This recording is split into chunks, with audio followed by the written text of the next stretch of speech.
Okay, so we're back for our second session of the Borderlands online. If you watched the first video, you will notice that the party has tripled in size last time. Joining us today, well, we've got my son Christopher. Wave, Christopher. Very good. He is Palamon, a human fighter. Mike, a fellow I went to high school with, is Weirin, an elf thief. And one of Mike's sons, excuse me, Wave, Mike's son there, Tustin, is Ajax, the human assassin, which is why you can see I put heroes under the background. Today's game is not officially brought to us by Shiner. But it ought to be. It ought to be. So if anybody from Shiner is watching and wants to pay money to do commercials, that's fine. I even have the advantage that when I take a drink of Shiner and say I like it, I won't be lying. Right? Because you just know all those people who eat Doritos and whatnot don't really like Doritos. So anyways. Since Weirin and Ajax were not with us the first time, I've posted the background up on the board. I will not insult your intelligence by reading that to you. I'm assuming you're literate because I'm nice that way. I will show this again, however, that the rule set that we're using is Swords and Wizardry Complete, basically. Now, the problem with that is Christopher has my rule book in another room. I don't have it in here. I'm not worried about it because what I have are B1 through B4 original Dungeons and Dragons modules. And I've also got my original books as well. Actually, that's not the original book. This is the original book that I started with. Is that the one you found in the desk? Yes, exactly. Me and my friend oral degenerates, and rather than turning it into Lost and Found or anything like that, we kept it. If it happened to be your book, I'm sorry. You know, statute of limitations has expired on that. So anyways, the group of heroes has arrived at Borderland Keep, and we're just going to assume, Palamon, that Weirin and Ajax were with you last time. Oh, okay. So y'all have entered Borderland Keep through the main gate.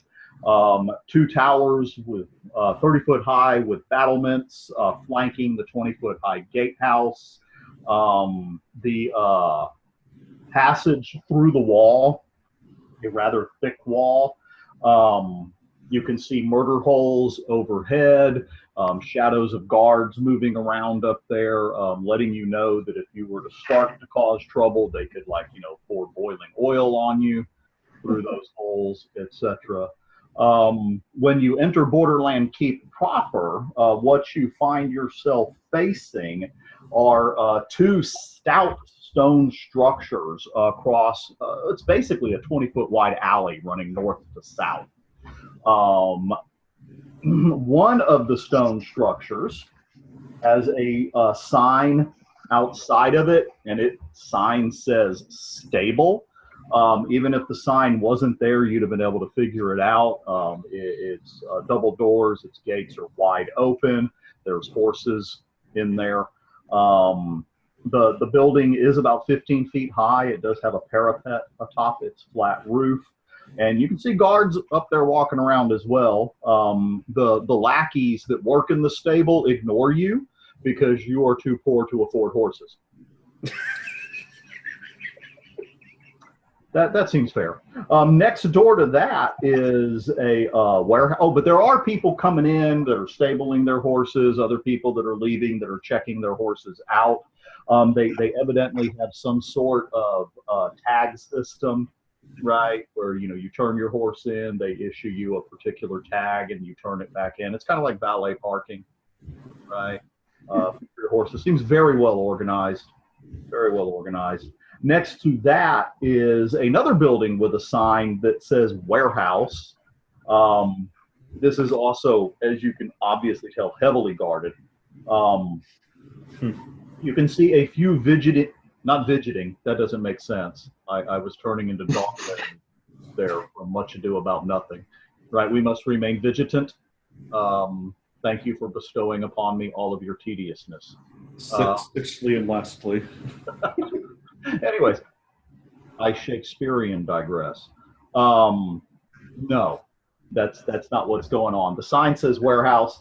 You can see some merchants are discussing guards, and they're offloading their carts into the warehouse. And there's one guard, taking inventory, and the merchant's double checking the inventory under the watchful eyes of other guards.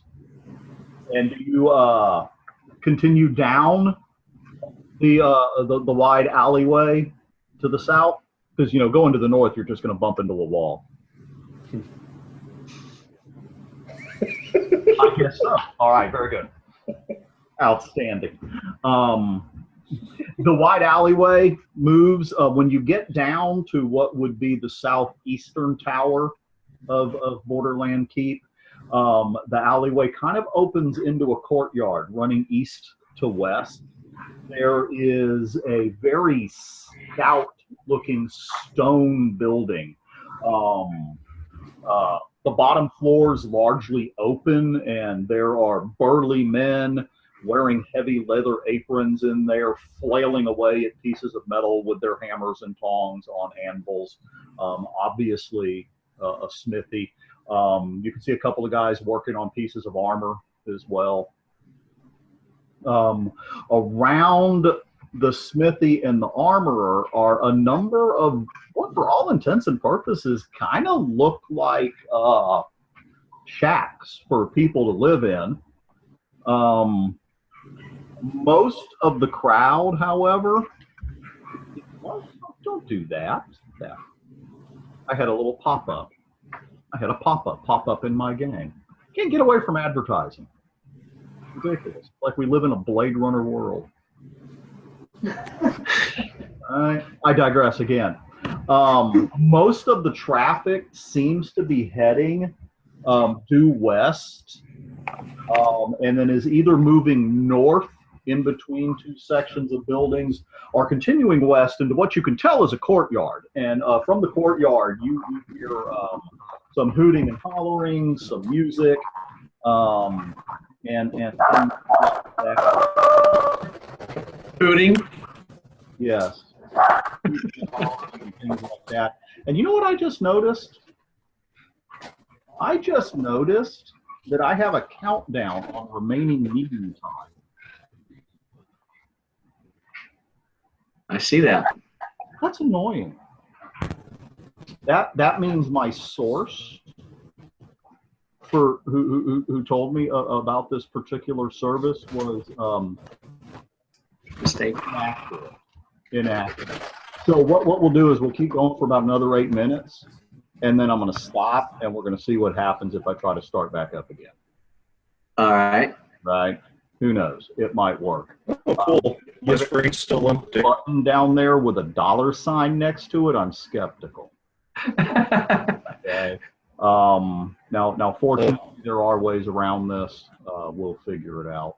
Maybe not tonight, but we'll figure it out. We'll just have to make all new emails. Anyways, did you just disappear, Christopher? Yes. That's weird. Christopher paused. Anyway. Yes. So what do y'all do? Where are you gonna go? Sorry. You got The courtyard. What were my other options? Yeah, you got Castle. Warehouse. You got Castle. Oh my goodness, Christopher has now completely disappeared.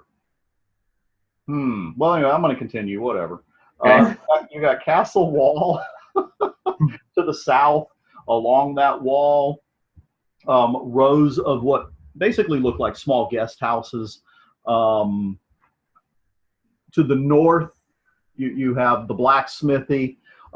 There's a couple of official-looking buildings, and guards everywhere. One of the official-looking buildings is obviously some sort of provisioner, some sort of shop, and then next to that is a trading post. In between the smithy and the trading post, there is an alley going to the north, but then, as I mentioned, you've got all of this activity and noise going on to the west. Courtyard. Right, in this courtyard. I will. What do you want to do? Go to the courtyard? Check it out. Well, we're both thieves, so I feel like it's All right. So All right. off to the courtyard. Well, hang on. We have a dissent. We have the idea that we're both thieves and we should be in an alley. Yeah. I'm gonna go through the woods. Right. Well, that perhaps makes sense. But keep in mind that there are quite a few guards and other people around. Right. This isn't like a dark alley middle of the night somewhere. Okay, so which one do you want to do? Alley? Okay, so we're gonna proceed into the alley. All right, outstanding. I'm going to assume at some point in time Christopher will return. He's trying. This comedy of errors. Ooh, another Shakespeare reference. That's two. See, this is a literary group, right? We don't do references to The Simpsons or even Monty Python, right? Right, we're highbrow. See, watch. Yes, very. Very highbrow. Ignore how wrinkly my head got when I did that. My head didn't used to do that. Anyways, so you go through this short alley. It's about 30 feet. Opens up into kind of a courtyard as well. You can see larger guest houses off to your left, but right in front of you is a two-story building that has a placard out in the front of it that says Guild House, capital G, capital H. There's a porch out front. There's some merchant guys in merchant garb sitting out there sipping wine, eating joints of mutton, medieval kind of stuff, right, that you would expect them to eat. Kind of enjoying themselves. Pathways wrap around the guild house, continuing to the north as well, on both sides, both the east and the west side of the guild house. The alley continues around on both sides of the guild house? Correct. What do you think? Well, I want to go to the guild house and see what's going on over there. I guess ask around for any rumors or Are you picking him up okay, Mark? misdealings. Okay, I'm down with that. Okay, so what's the plan? So we're going to go into the guild house, or at least attempt to. We're going to walk in like we belong there. Like you own the place. Outstanding. All right, so you walk in like you own the place. Yeah. And, it could happen, right? Sure. So when you go in, you walk past a couple of guards, right? And they give you Swagger pass. right, but you notice there's a lot of people walking around with armor and weapons, right? This is a dangerous frontier area. It's not that uncommon. And it's when you get in, it's kind of like a lobby area. There's a desk over there with a desk over there with a couple of clerks sitting behind it. There's a waiting area. There's a few other merchants. There's a bar off over to the side where they're serving drinks. And then there are stairs going up to the second floor where there's a balcony that kind of wraps around the lobby area as well. There's more guards visible in here as well. The guards are like really visible. They seem to be uniformly youngish, oversized, short-necked men wearing plate armor, pole arms, backup sword. Then they none of them look like rookies. You know, they look like they've been around the block a few times.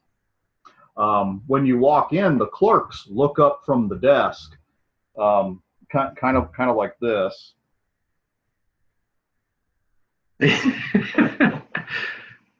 Okay. But they don't say anything. I think I'm going to approach the clerk, the closest clerk. Actually, not the closest clerk. I'm going to pick the second closest clerk. And I'm going to tell her that I'm here for an appointment for him. Oh, okay. And who is your appointment with? The minister. Oh, that's interesting. If you will give, what's your name, sir? Weirin. Weirin. Very good, very good. If you will wait just a moment, and she rings a little bell, and a kid in a livery comes out. You know, looks like the kid that's been dressed up doesn't want to be dressed up, right? Nothing quite fits just right. He's obviously uncomfortable with it. And she scratches out a little message, hands it to him, and says, "Deliver this to the guildmaster at once." And he very politely nods and says, "Yes." I mean, boom, he's out of there like a shot. Meanwhile, Palamon, the human fighter, has gone missing. Who knows what has happened to Palamon as our clock counts down its last minute, right? I've got less than a minute here. This is irritating me. So I have my email up. When this shuts down, I'll let you try to figure out what you can do on your end, and if not, maybe I can set up an account and load us that way. Good. So what I don't know about recording. I'm going to go ahead and stop recording.